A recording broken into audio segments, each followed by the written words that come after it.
오늘 함께 나눌 하나님의 말씀은 로마서 12장 9절에서 11절에 있는 말씀입니다. 제가 읽겠습니다. 사랑에는 거짓이 없나니 악을 미워하고 선에 속하라. 형제를 사랑하여 서로 우애하고 존경하기를 서로 먼저 하며 부지런하여 게으르지 말고 열심을 품고 주를 섬기라. 아멘.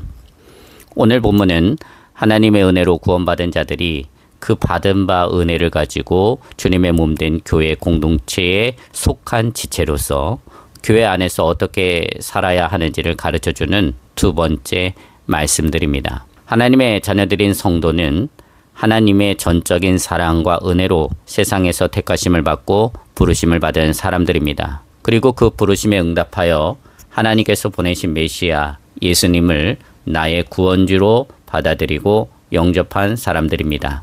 이렇게 하나님의 사랑하심과 은혜로 하나님의 진노 아래 놓여 죄 가운데 죽어 마땅한 죄인이 이제는 하나님의 사랑하심과 은혜로 거룩한 하나님의 자녀들이 된 것입니다. 그러므로 이 받은 바 측량할 수 없고 갚을 수 없는 하나님 아버지의 사랑하심과 은혜를 성도들은 신앙생활을 하면서 일평생 동안 잊어버리지 말아야 하고 망각하지 말아야 합니다. 그러나 로마교회 성도들은 자신들을 향한 하나님의 이 사랑과 은혜를 잊어버렸습니다. 그렇게 하나님의 사랑과 그 크신 은혜를 잊어버리고 망각하니까 그들의 교회 생활은 하나님의 사랑과 은혜로 연합하고 하나됨을 이루지 못한 채 분열하게 되어집니다. 그렇게 이해관계의 중심으로 유대인은 유대인들끼리, 이방인은 이방인들끼리, 그리고 귀족은 귀족끼리, 노예는 노예끼리 모여서 서로의 벽을 쌓게 되어지고 자신들의 옳음을 주장하기 위해서 유대인은 이방인을, 이방인은 유대인을 비난했습니다. 이렇게 로마교회의 교회 생활은 하나님의 사랑과 은혜를 입은 자들의 모습이 전혀 보이지 않았던 것이죠.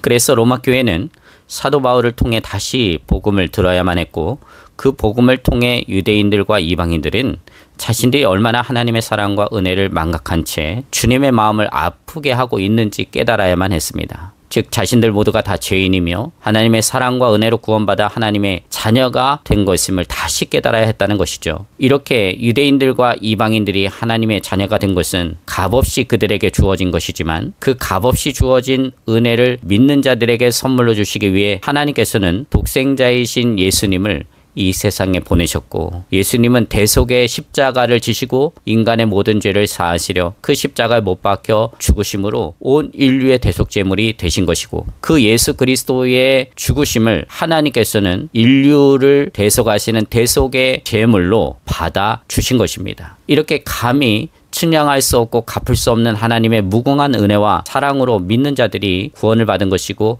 그 결과 하나님의 진노에서 벗어나게 되어졌고 예수 그리스도 안에서 용서받은 죄인이 된 것입니다. 그리고 이제 그 용서받은 죄인들이 예수 안에서 함께 모여 주님의 몸된 로마 교회의 지체들이 된 것이죠. 이 진리를 복음으로 바르게 깨닫는 순간 이 세상에 존재하는 모든 교회는 주님의 교회요. 그 주님의 교회는 오직 주님이 주인이심을 고백하지 않을 수가 없습니다. 그리고 모든 주님의 교회 성도들은 하나님께로부터 받은 바 그 역할과 기능은 다르지만 동일하게 주님의 지체들로 다 부름받은 것입니다. 이렇게 부름을 받은 주님의 지체들인 교회 성도들이 주님의 몸된 교회를 섬기는 교회 생활에 있어서 성경은 세상의 그 어떤 가치관이나 세속적인 방법이나 기준을 전혀 말씀하지 않습니다. 오히려 세속적인 방법이나 기준으로 그리고 세속적인 가치관으로 주님의 교회를 섬긴다라고 하는 것은 불신앙인 것을 로마서 12장 2절은 분명하게 가르쳐줍니다. 제가 읽겠습니다. 너희는 이 세대를 본받지 말고 오직 마음을 새롭게 함으로 변화를 받아 하나님의 선하시고 기뻐하시고 온전하신 뜻이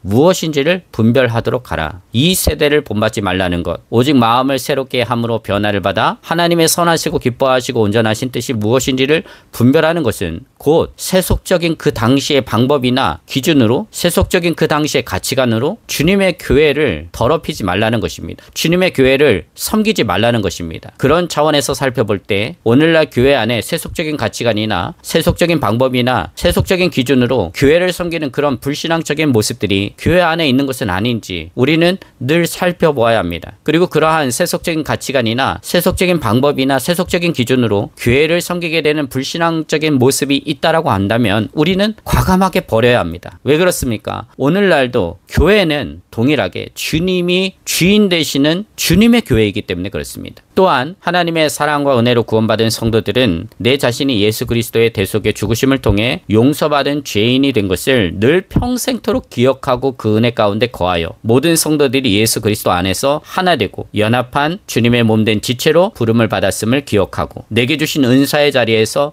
신실하게 충성하는 믿음의 성도들이 다 되어야 하는 것이죠. 이 은혜 받은 자의 삶이 주님의 몸된 교회에서 생활하는 저와 여러분에게 있는지 다시 한번 돌아보는 시간이 되고, 그러한 은혜 받은 자의 삶을 잃어버렸다면 오늘의 이 말씀을 통해서 주님의 은혜 가운데 그 은혜 받은 자의 삶이 다시 회복되어질 수 있게 되시기를 주님의 이름으로 축복을 드립니다. 이제 오늘 본문은 교회 안에서 구원받은 성도들이 어떻게 교회 생활을 해야 하는지 가르쳐 주는데, 첫 번째 가르쳐 주는 교회 생활은 형제 간의 사랑입니다. 그러니까 하나님의 은혜로 구원받은 성도들은 예수 그리스도 안에서 서로 간에 새로운 관계를 형성하는데, 그것은 바로 예수 그리스도 안에서 한 형제라는 것입니다. 사실 예수를 그리스도로 믿기 전에는 로마 교회 내 유대인들과 이방인들이 세상에서 각자의 삶을 살았고 서로의 사회적인 신분이나 지위가 달랐고 가문도 달랐을 것입니다. 또 각자의 환경에서 배우고 익힌 수준이 달랐기 때문에 생각하는 수준이나 배움의 수준에 있어서도 분명 높고 낮음의 차이가 있었을 것입니다. 그러니 당연히 세상에서 누리는 문화들도 달랐을 것이고 그들이 가지고 있는 가치도 달랐을 것은 명약관화한 것이죠. 그런데 그렇게 다른 그들이 예수 그리스도 안에서 만나 완전히 새로운 관계, 즉 예수의 피로 한 피 받아 한 몸 이룬 형제가 되었다는 것입니다. 그러니 현실적으로 볼 때 여러분, 로마 교회 내 성도 간에 이질감이 없을 수가 없습니다. 불편함이 없을 수가 없지요. 서로의 생각이 다르고 서로의 가치가 다르고 지난날 서로의 상황이 다르고 환경이 다른 그런 삶을 살았다가 한 몸이 되어지고 한 지체가 되어졌다라고 하니 그 한 몸으로 한 지체로 지내는 것이 결코 이질감이 없을 수가 없고 불편함이 없을 수 없다는 것이죠. 그렇기 때문에 그런 성도들 간의 관계를 형성함에 있어서 사도 바울이 강조한 것은 무엇이냐 하면 사랑입니다. 9절입니다. 사랑에는 거짓이 없나니 악을 미워하고 선에 속하라. 예수의 피로 한 피 받아 한 몸 이룬, 그래서 예수 안에서 형제된 성도들의 관계를 주님의 교회에서 형성하려면 반드시 서로 간에 사랑해야 한다는 것입니다. 그리고 그 사랑에는 거짓이 없어야 합니다. 그러므로 이번 기회에 마음에 새기시기를 바랍니다. 예수 그리스도 안에서 이루어진 형제 자매 관계인 성도들 간의 합당한 교회 생활, 그리고 하나님을 기쁘시게 해드리는 올바른 교회 생활은 첫째도 사랑이고 둘째도 사랑이고 셋째도 사랑입니다. 그리고 이런 성도 간의 사랑은 서로를 가족처럼 알뜰살뜰 챙기는 우애로 나타나야 한다는 것이죠. 이렇게 가족처럼 알뜰살뜰 챙기는 우애로 나타나는 성도 간의 사랑은 고린도전서 13장에 구체적으로 나와 있습니다. 성도 간의 사랑은 오래 참는 것이고요. 성도 간의 사랑은 온유한 것이고요. 성도 간의 사랑은 시기하지 않는 것이고요. 성도 간의 사랑은 자랑하지 않는 것이고, 성도 간의 사랑은 서로 교만하지 않는 것입니다. 성도 간의 사랑은 서로 무례히 행하지 않는 것이고, 성도 간의 사랑은 자기의 유익을 구하지 않는 것이고, 성도 간의 사랑은 성내지 않는 것입니다. 그리고 모든 것을 참으며 모든 것을 믿으며 모든 것을 바라며 모든 것을 견디는 것입니다. 이 사랑이 주님의 몸된 교회 성도들 간에 충만해야 합니다. 그 사랑이 주님의 교회에 충만할 때 우리를 구원하신 하나님 아버지께서 기뻐하십니다. 그리고 우리를 위해 십자가에 못 박혀 죽으시고 부활하신 교회의 머리 되신 예수 그리스도께서 기뻐하십니다. 그리고 우리 안에 거하시는 성령 하나님께서 기뻐하십니다.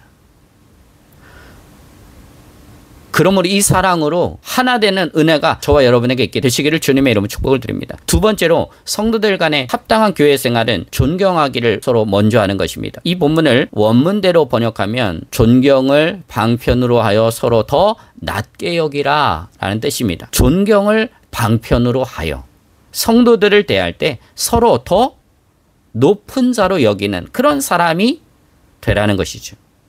그런 성도님들이 주님을 기쁘시게 하고 주님의 교회를 주님의 교회 되게 하는 지체들이 되는 것입니다.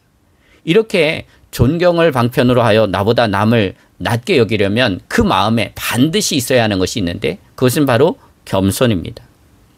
겸손이 없으면 나보다 남을 낮게 여기는 것이 불가능합니다. 우리는 그 겸손을 귀하게 여기고 그 겸손이 내 마음의 중심에 새겨지도록 성도 간의 교회 생활에서 끊임없이 훈련해야 합니다.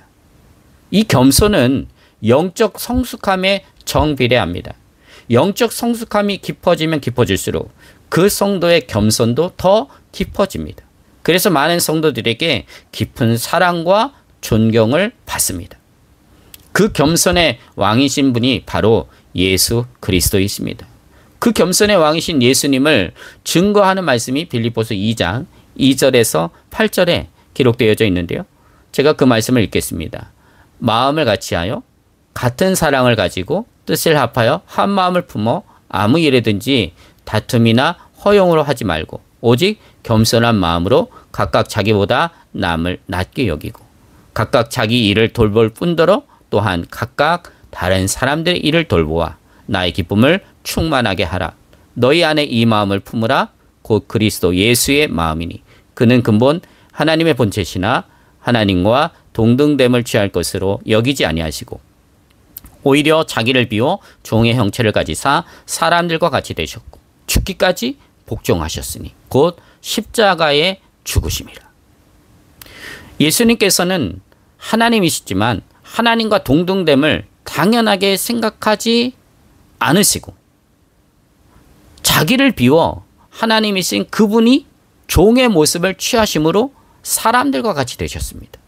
이렇게 예수님은 피조물에 지나지 않는 죄인된 인간을 사랑하셨기 때문에 그리고 구원하시기 위해서 죄인이 아닌 하나님의 자녀로 그들을 양자로 삼아주시기 위해서 그 죄인된 낮고 천한 자리로 친히 내려오셨다는 것이죠. 그뿐 아니라 예수님은 자신들을 구하러 오신 그 죄인들에게 모욕과 멸시천대를 다 받으셨습니다. 멸시천대를 다 받으셨습니다. 그뿐입니까? 한 걸음 더 나아가 예수님은 십자가에서 죽기까지 복종하셨지요. 그렇게 하나님이신 예수님께서 죄인된 인간인 저와 여러분을 구원하시려고 당신 목숨을 대속의 제물로 내어주신 것인데 이 모습을 가리켜 성경은 겸손이라고 말씀하고 있는 것입니다. 예수 그리스도께서 보여주신 겸손인 것이죠. 그러니 우리의 겸손, 즉 존경을 방편으로 나보다 남을 낮게 여기는 마음으로 서로를 존경하는 교회 생활을 하는 것은요. 내가 하고 싶을 때만 하고 내가 하고 싶지 않을 때는 하지 않는 선택사항이 아니라 정말로 예수 그리스도를 나의 주님이라고 고백하는 하나님의 자녀라고 한다면 마땅히 살아야 할 삶이고 당연한 삶이라는 교훈입니다.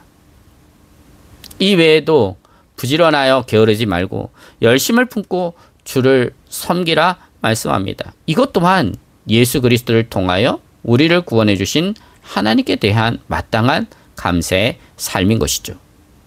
그러므로 우리는 하나님의 전적인 은혜와 사랑으로 구원받은 자임을 일생 동안 잃어버리거나 망각하지 않도록 늘 깨어서 기도하고 그 은혜와 사랑에 감사함으로 하나님을 사랑하고 형제를 사랑하는 교회 생활을 온전히 이루어 가야 하겠습니다. 이 은혜가 저와 여러분에게 있어서 그 은혜의 삶을 살아서 주님의 몸된 교회를 주님의 몸된 교회로 온전히 세우는 데 쓰임받는 하나님의 자녀분들이 다 되어줄 수 있게 되시기를 주님의 이름으로 축복을 드립니다. 감사합니다.